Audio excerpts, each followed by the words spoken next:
Então, Capson, e nós vamos falar agora sobre a PEC das prerrogativas, né? Aquela PEC em que a Câmara busca evitar que o STF consiga perseguir os deputados na Câmara e, dessa forma, impedir que sejam votadas matérias contrárias ao STF, né? O que está acontecendo, vocês sabem, é isso. O STF tem usado a Câmara e o Senado de forma, botando eles como reféns.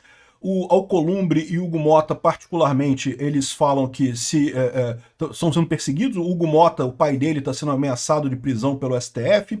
O sócio lá do Alcolumbre, o suplente do Alcolumbre, que é amigo dele também, está sendo ameaçado de prisão lá. E assim, dessa forma, eles conseguem evitar que o Congresso vote coisas que não sejam de interesse do STF. O STF basicamente está barrando isso. Aí, qual que foi a ideia? Para aprovar a anistia, vamos primeiro aprovar a PEC das prerrogativas, que é a PEC que impede que os senadores e deputados possam ser presos e investigados sem licença do STF. Era assim, tá? A Constituição de 88 foi dessa forma, exatamente para evitar que o STF perseguisse deputados e senadores. Mas teve uma mudança, uma PEC, né, uma alteração da Constituição em 2001, que mudou essa história e tornou a coisa mais fácil de perseguir deputados e senadores. E a ideia era votar essa PEC das prerrogativas ontem. Tinha número de votos, estava tudo certo, liderança de acordo, Hugo Mota de acordo e coisa e tal, mas aí o pessoal do STF entrou em cena. O pessoal do STF falou que não, que isso é inconstitucional. Se aprovar isso, a gente vai decretar inconstitucionalidade. Vamos entender esse caso aqui porque voltamos algumas casas no tabuleiro nessa história, hein? Essa notícia foi sugerida por Socorro, estou preso na barba do Peter, Sindicato das Esposas que Odeiam o Peter e várias outras pessoas. Obrigado aí ao pessoal que sugeriu notícias lá no nosso site, no visãolibertaria.com, e obrigado a você que está assistindo o nosso vídeo. Se você gosta do nosso conteúdo, por favor, deixe o seu like, se inscreva aqui no canal, né? Pois bem, como eu falei, eu fiz um vídeo ontem, né, falando que, olha só, parece que o pessoal chegou num acordo, né? O Barroso chegou a dizer numa entrevista que não faz sentido anistia antes da condenação. E o pessoal da Câmara falou, não, vamos votar agora a PEC das prerrogativas e a anistia a gente vota depois do julgamento do Bolsonaro. Ou seja, dando a entender que teria se acordado um caminho para isso acontecer, ou seja, que o Congresso aprovaria a PEC das prerrogativas agora, e a semana que vem já é o julgamento do Bolsonaro, né? Já vai ser o julgamento dele, o pessoal da esquerda espera que ele seja condenado e coisa e tal. Eu diria para você que até pouco tempo atrás eu achava que ele ia ser condenado mesmo, agora eu já não sei, não tenho tanta certeza, mas pode ser que seja condenado mesmo. E aí, depois disso, o Congresso entraria em cena e aprovaria a anistia, e aí o Bolsonaro sairia livre dessa história, né? Então, esse seria o caminho que parece que foi condenado. Ou seja, o STF queria primeiro condenar o Bolsonaro, mas aí depois disso, se tiver anistia, aí eles não vão interferir nessa história e a anistia vai ficar e vai livrar todo mundo dessa história toda, né? Agora, o que aconteceu? Mesmo a PEC das prerrogativas, que era para ter sido votada ontem, acabou não sendo votada. Segundo disse a Câmara aqui, não houve consenso contra o texto, né? O texto da PEC, aqui, ó, o texto basicamente prevê voltar às regras originais da Constituição de 88, quando deputados e senadores só poderiam ser investigados criminalmente com autorização prévia das suas casas legislativas. Então teria que ir por votação secreta. Isso significava que tanto a abertura de inquérito quanto o oferecimento de denúncia contra parlamentares dependiam do aval da Câmara ou do Senado, o que, segundo juristas, criou barreiras que inviabilizavam apurações e permitiam que acusações fossem engavetadas. Eu não vejo dessa forma, tá? O que eu vejo nisso aqui é uma proteção dos deputados que foi feita na Constituição de 88 exatamente porque havia essa perseguição na época da ditadura militar brasileira. Aí o pessoal resolveu alterar isso. Fernando Henrique Cardoso, que é o FHC 2001, emenda constitucional 35, retirou essa exigência, mas eles iriam retomar agora no Congresso, né? Então qual que é a ideia aqui, ó? Veja os principais pontos do que está sendo discutido. Maioria de 2/3 para condenação. Então, para condenar um deputado para a denúncia dele, teria que ter 2/3 dos votos na Câmara para o deputado ser condenado de fato. Prisão preventiva condicionada. A PEC mantém a possibilidade de prisão em flagrante, já prevista hoje, mas cria novos requisitos para prisão preventiva ou para a aplicação de medidas cautelares diversas, como tornozeleira eletrônica. Para que essas medidas sejam impostas, será necessário do aval de 2/3 dos ministros do Supremo Tribunal Federal, e ainda assim a decisão deverá ser submetida à deliberação da Câmara ou do Senado. Ou seja, não poderia mais haver decisão monocrática do STF para prisão preventiva ou medidas cautelares contra deputados, né?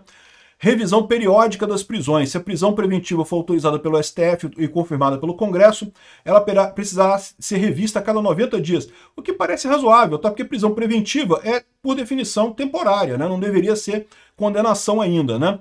Cada revisão, a Casa Legislativa deverá deliberar e novamente se manter ou não a medida, o que aumenta o peso do fator político sobre decisões judiciais. Autorização para inquéritos e denúncia. O que eu acho isso aqui? Eu acho que maioria de 2/3 é meio sacanagem, tem que ser maioria simples, né? E também revisão periódica, ok, que tá meio que exagerado isso daqui. Agora, as outras coisas são razoáveis, tá? Autorização para abertura de inquérito é razoável, autorização para recebimento de denúncia também é razoável que tenha na Câmara para evitar exatamente perseguição contra as pessoas, né?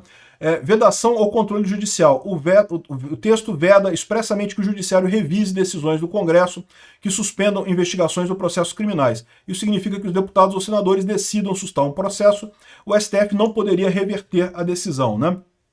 Isso daqui, muito embora eu concorde com a matéria, eu acho que o STF não vai gostar. Pode ser exatamente isso daqui que eles estão reclamando de inconstitucionalidade, né? A imprensa não gostou. A imprensa não gostou, reclamou, chorou e coisa e tal. Mas lembra, isso daqui está acontecendo porque já teve um acordo com o STF, tá? Já tem um acordo com o STF. Já está previsto isso daqui. O que aconteceu foi que a imprensa chorou pra caramba, e aí parece que 2 ministros do STF reclamaram. Quais 2 ministros? Um é o Dino, tá falando que é um Dino. Aqui, ó.